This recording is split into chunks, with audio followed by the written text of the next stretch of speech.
Yeah. Yeah. Can you believe they told me that I would never make it? Now we smiling in their faces, smiling in their faces.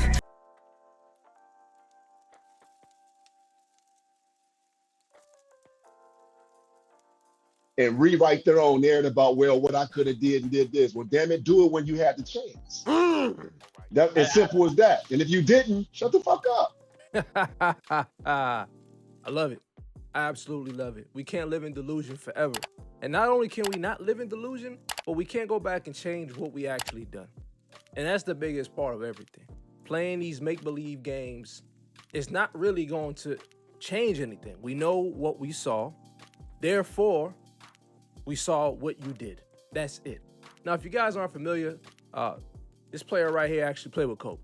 His name is Samaki Walker. So this guy played with Kobe. He's able to witness the greatness that many of us had to watch on television. You know, we had the pleasure of watching him on television. But this man right here, he had the pleasure of watching this man up close and personal. So if you didn't hear what he had to say, let's get right into this video and let's roll the clip. What I laugh is that now everybody got a platform to kind of control their own narrative, right? So everybody want to come back now and rewrite their own narrative about, well, what I could have did and did this. Well, damn it, do it when you had the chance.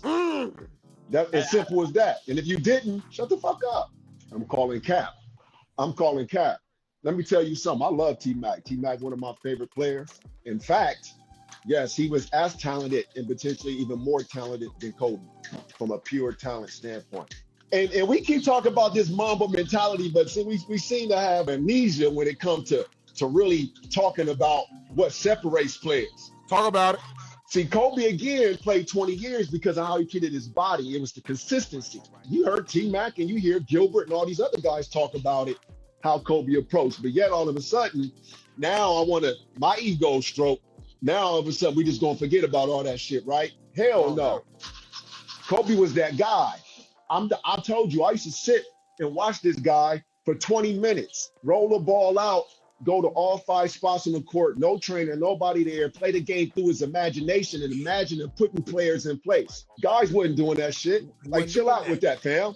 Would T-Mac challenge Shaq the way he did? So we talking mentality now. Would that happen? I doubt it.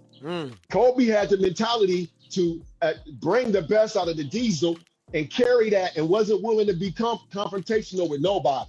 It was a mentality thing. So if we're going to continue to try to separate mentality from talent or try to group it all together as if, you know, talent is all about talent. If you just look at pure talent, yeah, he can do everything. T-Mac can do anything Kobe can do from a talent perspective. Yep. But when it comes down to mentality, Kobe's health for 20 years also has to do with his approach and how he carried himself off the court. The methodical training, the details. It's the details. And people not thinking too, like the time was different. Back in the days, the teams were scoring like 95 total points. You know what I'm saying? So when Kobe dropped 60, you understand he dropping 60 into 90 points. Like it was different. Or 70 after 3 on Dallas. Right, right. Like it's different.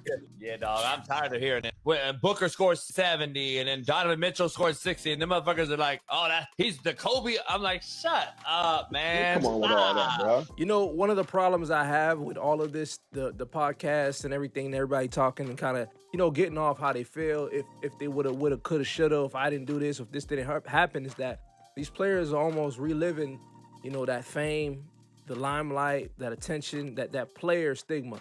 Obviously, man, playing in the NBA has to be an amazing job. I mean, I ain't gonna sit here and act like playing in the NBA doesn't mean nothing. It means a lot.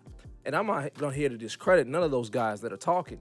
But I'm also understanding enough and smart enough to realize that what certain players are doing is that they want to give the audience, fans, and the people in the media to remember, listen, I ain't gonna be retired and be like Kobe or be like Jordan, LeBron, where I wasn't that big of a player or people are gonna talk about me.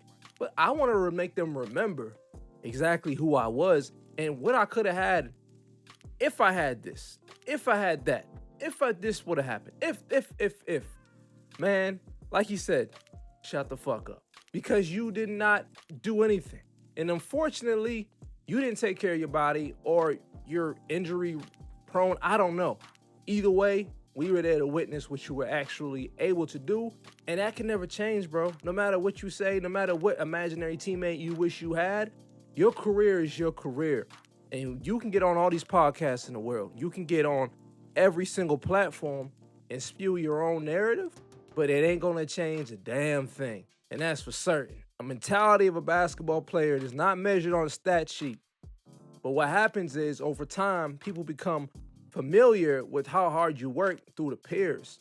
Most people had stories about Kobe. Kobe didn't come out his like Kobe didn't come out to the media and say, this is what I'm doing to work hard. No, players that played on his team were like, this dude is insane. He woke up at 3 a.m. He trained for 5-6 hours, went to sleep, came back, did it again 3 times in a day. Like, these stories are from, like, even the USA story where they were out in the club and at 3 a.m, 4 a.m. coming in, and Kobe's in the elevator with his freaking workout gloves on. These stories are not fabricated. These stories are told from others. So yeah, T-Mac, yeah, Gil, yeah, all these dudes, man. You were a great player in the NBA. You were amazing. I don't know about say great. You were a good player. I think greats, that top 5 is great to be all-time great. You were a talented player. That's what I would say. But we don't got stories like we got about Mamba with the work ethic. We just got stories of how talented you were, which that's God-given at some point. This talent is God-given. Not everybody can get certain talent, but I think skills, which you sit in the gym and work towards, right? So if we're not getting that from others, these stories, these things, then guess what? Your legacy is what it is, man. Don't try to change it now because, unfortunately, that's not going to work. But one thing I'll say, and I'll leave it at this and we can end this video here. You can't duplicate what greatness does. You could try to emulate it. You could try your best. But there was only one guy who could emulate greatness as to Michael Jordan. That was Kobe.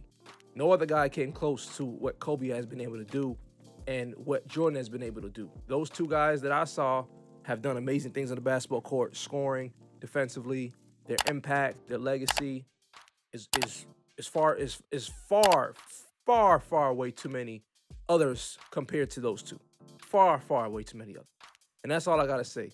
Shout out to Samaki Walker for speaking about this. But it's just nice to see other players speak out because at the end of the day, they were there to witness this. They were there for it, and they're especially someone that played on the same team. So that's all I gotta say about this video. Let me know your thoughts down below. My name is Tyler Rose. This is Tyler Rose TV. I'm gonna see y'all in the next one. Peace.